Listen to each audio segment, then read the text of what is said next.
అందరికీ నమస్కారం. ఇవాళ మనతో ప్రముఖ ఆస్ట్రాలజర్ జ్యోతిష్య శాస్త్ర పండితులు మాడుగుల శివప్రసాద్ గారు ఉన్నారు. జూలై నెలలో కుంభరాశి వారికి ఎలాంటి ఫలితాలు ఉండబోతున్నాయో వారి మాటలు తెలుసుకుందాం.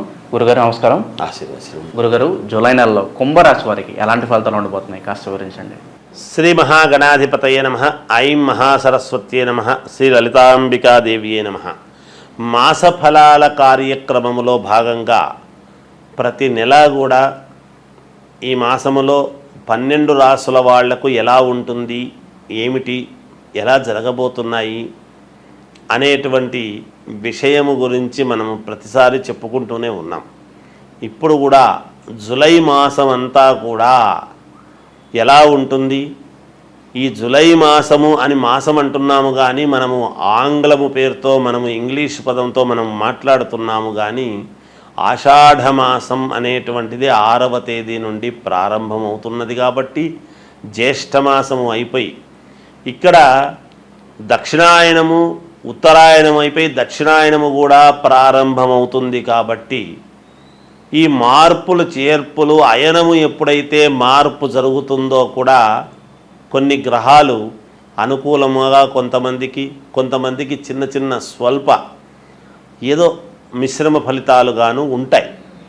అయితే ప్రతి వాళ్ళు కూడా వ్యక్తిగతమైనటువంటి జాతకాలు అనేటువంటివి చాలా అవసరం. ముఖ్యంగా అందరూ ఒకే లగ్నములో పుట్టి ఉండరు కదా.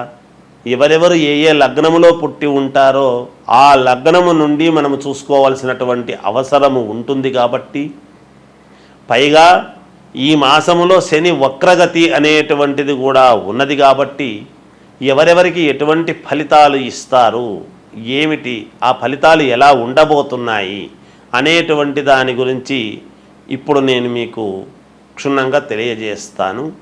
కుంభరాశి వారికి ఈ జూలై మాసంలో చాలా అంటే చాలా బాగుంది, అనుకూలముగా ఉంటుంది కాక. వృత్తి ఉద్యోగాల పరంగా సమస్యలు ఏమైనా ఉంటే అవి అధిగమించి తీరుతారు. తప్పకుండా వాటి నుంచి మీరు బయటపడేదానికి అవకాశాలు ఉన్నాయి. ఆ సమస్యలు ఎటువంటి సమస్యలున్నా ఆ సమస్యలను మీరు అధిగమించి తీరుతారు గాక. మానసికమైనటువంటి సమస్యలన్నీ కూడా మీకు తొలగిపోతాయి. సన్నిహితుల నుండి ఆహ్వానాలు అందుకుంటారు. విలువైనటువంటి వస్తువులు కొనుగోలు చేస్తారు. వ్యాపారపరంగా సమస్యలు ఎదురైనప్పటికీ ఖచ్చితంగా వాటిని మీరు సమన్వయము చేసుకొని తెలివితో వాటినన్నీ కూడా పరిష్కారము చేసుకొని మీరు ముందుకు అడుగులు వేయటం అనేటువంటిది జరుగుతుంది గాక. దూర ప్రాంత ప్రయాణాలు మీకు చాలా లాభసాటిగా కలిసి వస్తాయి.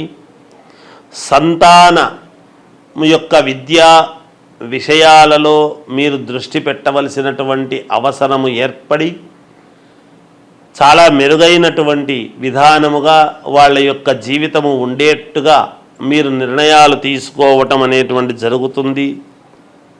వాటి యందు చాలా శ్రద్ధ చూపించటం అనేటువంటిది జరుగుతుంది మీ సంతాన విషయములో. అలాగే స్థిరాస్తి వ్యవహారాలు అన్నీ కూడా లాభసాటిగా ఉంటాయి. స్థిరాస్తులకు సంబంధించినటువంటి క్రయ విక్రయాలలో మంచి లాభాలు పొందుతారు మీరు. రుణబాధలు తొలగిపోతాయి. ఎప్పుడో చేసినటువంటి రుణాలు చాలా కాలం నుంచి మేము తీర్చుకోలేకపోతున్నాము అనేటువంటివి ఈ మాసంలో తప్పకుండా తీర్చుకోవడం జరుగుతుంది.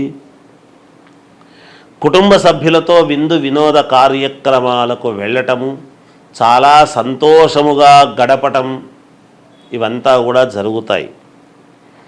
ఆధ్యాత్మిక విషయాలపై దృష్టి సారిస్తారు.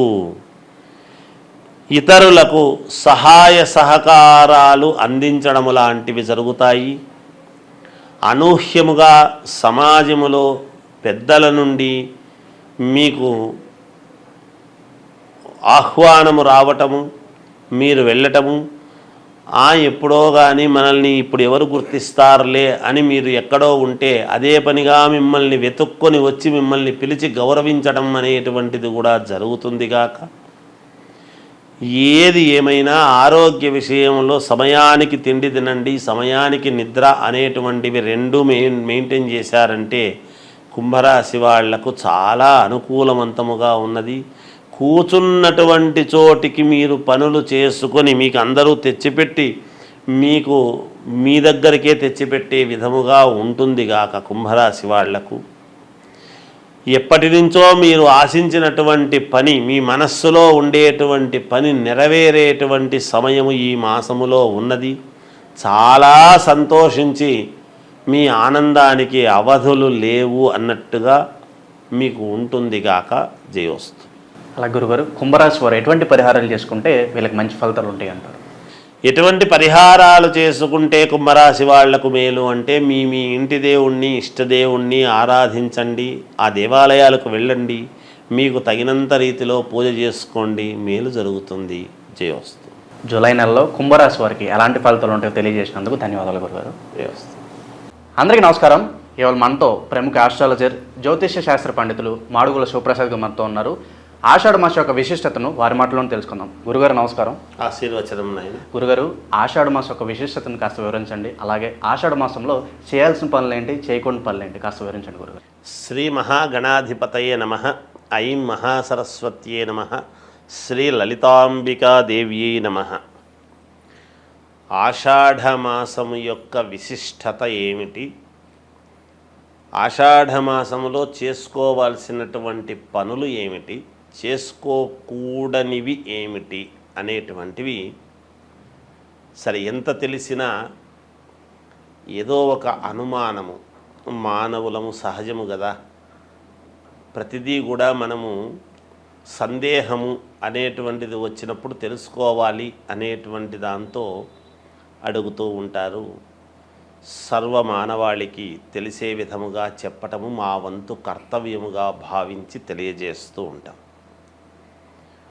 ఆషాఢమాసం అనంగానే ఆషాఢమాసం వస్తుంది కదా, శుభకార్యాలు చేసుకోవటానికి అవకాశము ఉండదు అనేటువంటిది అందరికీ తెలిసిన విషయం.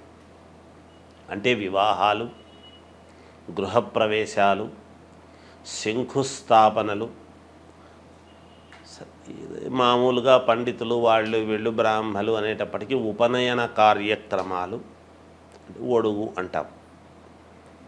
అలా ఇక్కడ తెలంగాణ భాష వడకలగ్నం అని ఏదో అంటాం.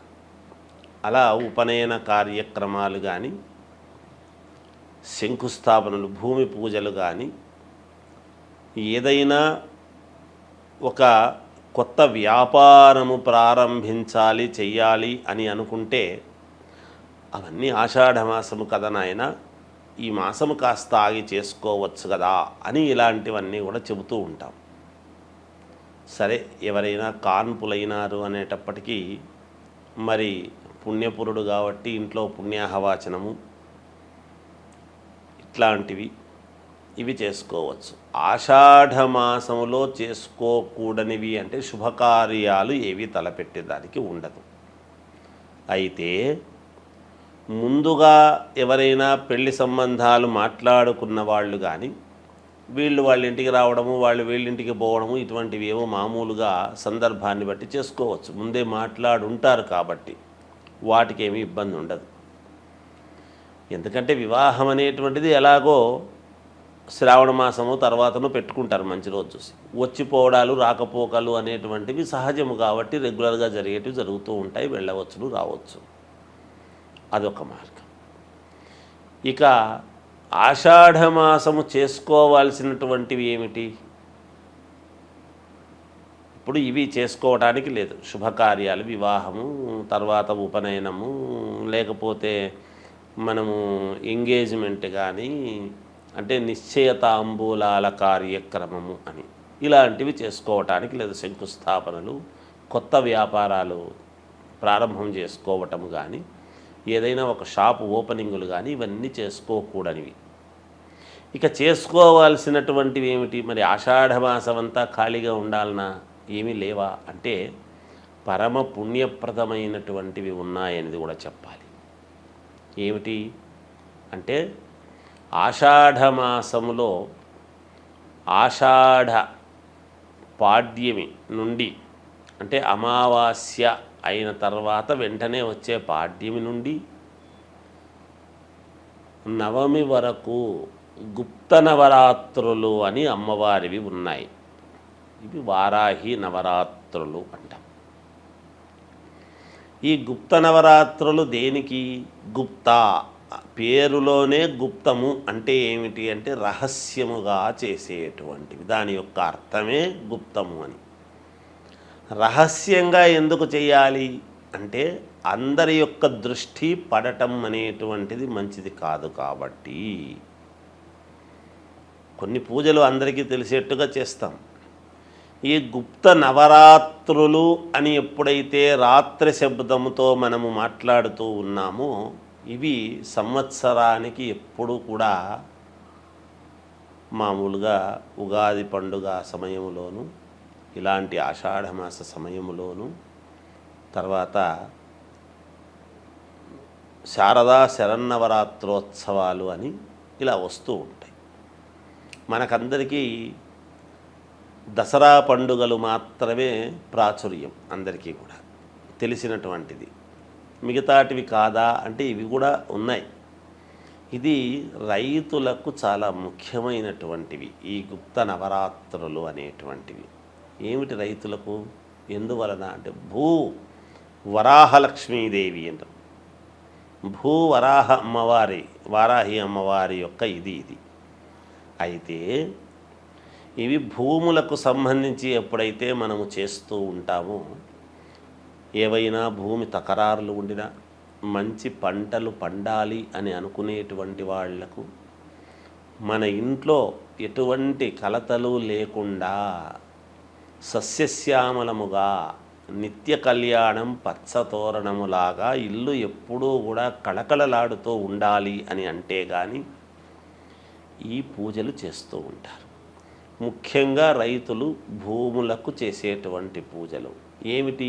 ఈ నవరాత్రులు ప్రతిరోజు కూడా భూమిని పూజ చేస్తూ దశమి రోజు అనేటువంటిది ఒకటి ఉంటుంది. తర్వాత వచ్చేటువంటి ఏకాదశి, ఇత్తనాల ఏకాదశి, ఆషాఢ శుద్ధ ఏకాదశి, తొలి ఏకాదశి అని వస్తున్నది. రైతులకు చాలా ప్రాముఖ్యత కలిగినటువంటిది.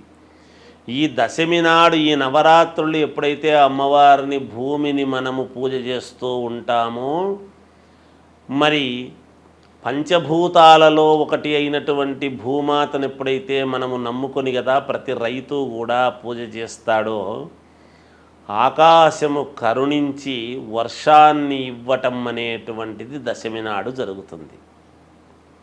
ఈ చేసినటువంటి పూజలకు చాలా సంతోషించి ఎప్పుడైతే దశమి రోజు ముందు రోజు వానలు కురుస్తాయో, తొలకరి వానలు అని చినుకులు పడతాయో, మరుసటి రోజు సేద్యము చేసుకొని ఇత్తనాలు వేసుకోవటానికి రైతు ఇలా ఆకాశం వైపు చూస్తూ ఎప్పుడు కరుణిస్తుందా అనేటువంటి ఇది చూస్తూ ఉంటాడు. రైతులకు చాలా విశేషమైనటువంటిది, పుణ్యప్రదమైనటువంటి మాసము ఈ ఆషాఢ మాసము. రైతులకు చాలా ముఖ్యము అని అంటున్నాము అంటే మనందరికీ రైతు ముఖ్యము కదా. అన్నము అనేటువంటిది, రైతు అనేటువంటి వాడు లేకపోతే అన్నం ఎక్కడి నుంచి వస్తుంది? మనకు ఏ పంట రావటం కష్టమే. అందువలన అలా పంటలు పండించేటువంటి రైతులు చాలా సంతోషంగా ఉండటానికి ఈ ఆషాఢ మాసము అనేటువంటిది చాలా ముఖ్యమైనటువంటి మాసము. ఒక రకంగా రైతులకు చాలా పుణ్యప్రదమైనటువంటి ఇవి వస్తూ ఉన్నాయి అనేటువంటిది తెలియజేస్తూ జయోస్తు. ఆషాఢ మాసం యొక్క విశిష్టత, అలాగే ఆషాఢ మాసంలో చేయాల్సిన పనులు, చేయకూడని పనులు వివరించినందుకు ధన్యవాదాలు గురుగారు. జయోస్తు.